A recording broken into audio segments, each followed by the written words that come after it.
Et arrête de stresser en te disant qu'est-ce qui va m'arriver, La yukallifu Allahu nafsan illa wus'aha. Allah ne donne pas à une âme une charge au-dessus de sa capacité. Ce que tu as, ce que tu vis, tu pourras le supporter. Car Dieu n'est pas injuste et Dieu veut ton bien. Al-Hassan al-Basri, rahimahullah ta'ala, disait « Lorsque j'ai compris », c'est pas lorsque j'ai su. Parce que tu peux savoir, mais savoir ne veut pas dire comprendre. Et la compréhension passe par le savoir. Mais le savoir ne passe pas automatiquement par la compréhension. Parce qu'il faut savoir, mais ensuite il faut comprendre. Et beaucoup de gens savent, mais ne comprennent pas. Donc le fait de savoir, d'avoir du ilm, de la science, ça ne suffit pas. Parce que peut-être tu vas apprendre des choses par cœur, tu vas avoir un savoir. Mais est-ce que tu l'as compris? Ça c'est la deuxième étape. Et même si tu l'as compris, l'as-tu appliqué? Al-Hassan al-Basri disait, lorsque j'ai compris, parce que Al-Hassan al-Basri avait compris, et on va le voir, la preuve qu'il avait compris, il l'a mis en application. Lorsque j'ai compris, pas su simplement, parce que quelquefois on lit des versets, Dieu est celui qui accorde sa subsistance.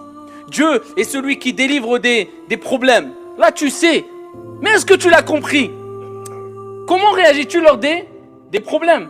Quand tu demandes ta subsistance, comment réagis-tu? Là on pourra savoir si tu as su ou tu as compris vraiment. Et si tu as compris, tu vas vivre avec le verset coranique, avec les recommandations prophétiques, avec ce que Dieu t'a dit et son messager alayhi salatu wassalam.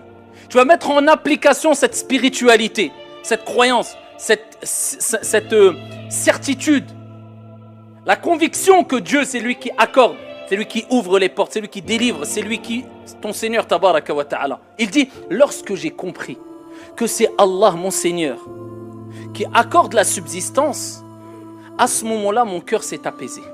Allah. Donc il t'est demandé de faire les causes. Les membres font les causes. D'accord? Et le cœur place sa confiance en Allah subhanahu wa ta'ala. Donc toi ce qui t'est demandé c'est de savoir que la subsistance vient de Dieu et qu'il t'est demandé de faire les causes et ne pas forcer les choses. Stop. Ne te tracasse pas. Fais les causes, bien sûr tu dois agir. Mais de là te tracasse. Non, stop. Dieu t'a dit fais les causes et ta subsistance vient de Dieu. Tu l'auras. Même si tu es comme on dit terfsma ou je sais pas quoi. Ce qui t'est écrit et tu l'auras. Ni plus ni moins.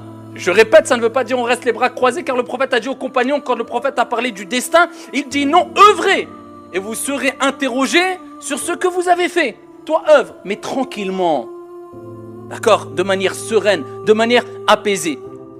Et sache une chose, que notre Seigneur tabaraka wa ta'ala nous rappelle que on peut se tromper.